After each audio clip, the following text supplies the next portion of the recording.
Bonjour, c'est Thierry. Alors, je vous retrouve pour une petite vidéo sur un indicateur que j'utilise dans mon système de trading qui est le TMACD et qui me sert comme signal avancé pour me prévenir en tendance haussière, notamment de la possibilité d'un arrêt de la hausse. Et donc c'est quelque chose un petit peu qui me donne un signal d'alerte avancé.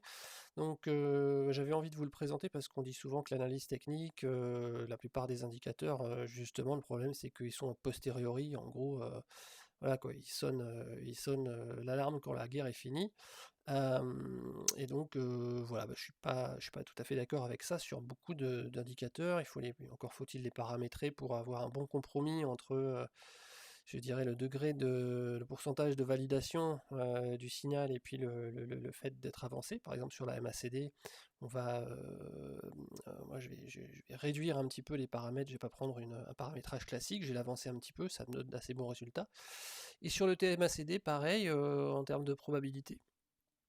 Alors j'ai pas un backtest aussi précis que ce que fait Trado sur le sujet, mais enfin d'expérience, c'est quelque chose qui me sert dans pas mal de cas, mais je vous invite à faire le backtest vous-même et à regarder vous-même ce que ça donne.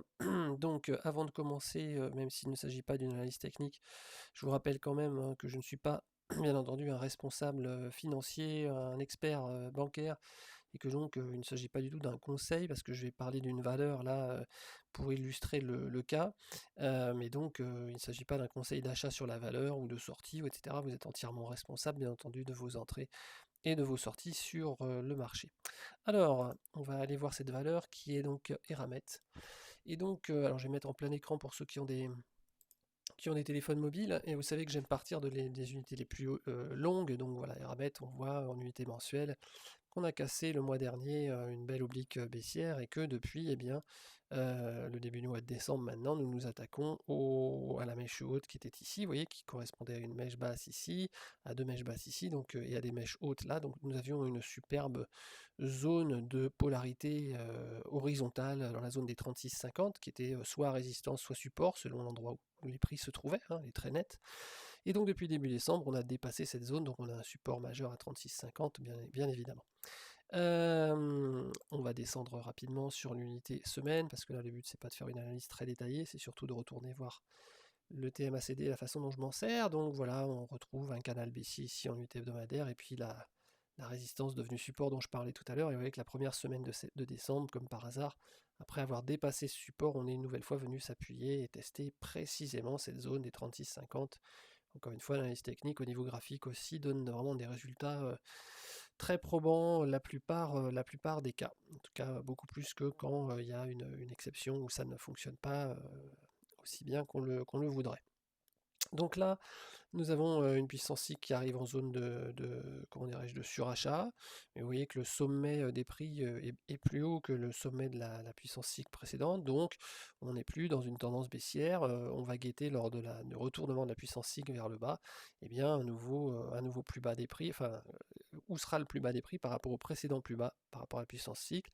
S'il est au-dessus des derniers plus bas, eh ben, c'est bon, on aura un début donc de tendance haussière sur cette unité de temps là. On va descendre encore en unité jour. Et donc sur l'unité jour, vous voyez que là on a vraiment une belle tendance haussière qui est lancée à vive allure en rouge pointillé. Là vous avez la moyenne mobile 20 périodes, hein, que j'utilise évidemment avec les Bollinger 20 périodes ici, qui sont toutes les deux haussières. La moyenne mobile 20 périodes est haussière, et vous voyez que lors du dernier cycle, du cycle court de la puissance cycle ici, lorsque le cycle montait, évidemment les prix ont monté, mais lorsque les cycles sont redescendus, le cycle court en tout cas est redescendu vers la zone de survente, hein, de cette zone-là, de ce point-là à ce point-là, les prix ont continué de monter. Donc ça, normalement, c'est un signe de force et de poursuite de la tendance. Donc normalement, tout va bien et on devrait attendre un retournement haussier ici du cycle court, donc une synchronisation haussière pour voir s'enclencher à nouveau un mouvement de hausse avec à nouveau peut-être un croisement aussi ici de la MACD, et donc normalement tout va bien dans le meilleur des mondes. Sauf que, vous voyez, on a ici un indicateur qui est le TMACD, et le TMACD a marqué ici, vous voyez, un nouveau plus haut, vous voyez, avec un certain historique par rapport au cours, donc ma petite ligne bleue là qui marque les plus hauts s'est décalé vers le haut et elle s'est retournée à la baisse. Et alors, lorsque j'ai un signal de l'ETMACD comme ça qui se retourne à la baisse, après avoir marqué un nouveau plus haut, et c'est très facile à paramétrer hein, sur ProRealTime, eh bien, ça me prévient d'un aiguillage à environ 5 ou 6 bougies en général. Dans 5 ou 6 bougies maximum en général, cela signifie, la plupart du temps, que la bande de Bollinger supérieure ici va se retourner à la baisse. Et qu'au moment où elle se retourne à la baisse, même un petit peu avant déjà, eh bien, nous avons marqué un plus haut au niveau des prix qui va avoir tendance qui vont avoir tendance à latéraliser pendant un moment.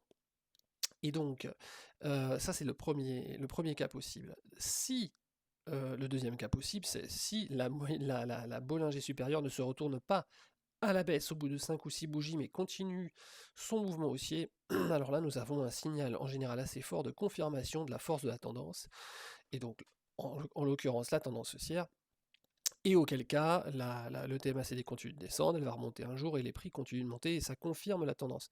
Donc c'est quelque chose que j'utilise assez fréquemment. Je regarde ce qui se passe après le retournement de l'ETMACD ici, au bout de 2-3 bougies, pour regarder où en est la Bollinger. Ça me renseigne à nouveau sur la force de la tendance en lien avec la puissance cycle et avec la MACD qui est ici. Et on va aller regarder sur l'unité 2 heures maintenant. Puisque vous voyez qu'on est là, on est sur l'unité jour, ça y est, on arrive à l'échéance d'à peu près 5 bougies. Donc là, je guette en début de semaine soit un retournement de la MACD et une latéralisation, soit une poursuite haussière avec confirmation de la tendance. Et sur l'unité 2 heures, on a eu justement ce cas de figure qui s'est produit. Vous voyez, lorsque nous sommes arrivés ici en marquant un nouveau plus haut, nous étions dans un joli couloir haussier, nous avons très légèrement dépassé ce couloir, enfin bon, on peut dire qu'on est à l'intérieur, hein, c'est toujours au trait de crayon près. Et lorsque nous sommes arrivés au contact de ces plus hauts, vous voyez que le TMACD ici s'est décalé vers le haut et a marqué un nouveau plus haut, c'est-à-dire que le trait bleu s'est relevé à nouveau. Et donc on compte 2, 3, 4 bougies, hop, ici, et vous voyez la Bollinger supérieure, ici, je vais peut-être faire un petit zoom, la Bollinger supérieure a commencé à s'infléchir et à horizontaliser, voilà, et vous voyez que depuis, eh bien, nous avons eu une latéralisation des prix à l'intérieur de cette tendance haussière. Une latéralisation des prix qui a quand même duré un cycle, 2 cycles, vous voyez, sur cette unité de temps-là. Donc un cycle, 2 cycles pendant lesquels les prix n'ont pas marqué de nouveau plus haut, mais où ils ont latéralisé et où ce plus haut s'est avéré être un plus haut donc de plusieurs bougies, enfin de plus d'une vingtaine de bougies, avec des Bollinger qui s'aplatissaient. Voilà. Donc vous voyez que le signal de ça, eh bien, il est arrivé là. Il est arrivé au moment où nous sommes retournés à la baisse, donc très tôt dans le mouvement, parce que là, au bout de 2-3 bougies, on peut très bien se dire que ça va continuer de monter, comme pendant les autres cycles. Hein. Vous voyez qu'ici, le cycle monte, les prix montent, le cycle baisse, les prix latéralisent à peine et puis commencent à remonter tout de suite. Là, on fait un nouveau plus haut à chaque cycle. Hein, ici, on fait un nouveau plus haut sur les prix à ce cycle-là, un nouveau plus haut sur les prix à ce cycle-là, un nouveau plus haut sur les prix à ce cycle-là.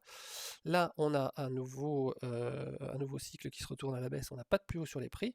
Voyez, et on a un deuxième cycle ici qui se retourne à la baisse, on n'a pas de plus haut sur les prix non plus. Il faut attendre vraiment le troisième retournement du cycle à la hausse ici pour qu'on commence à franchir cette résistance.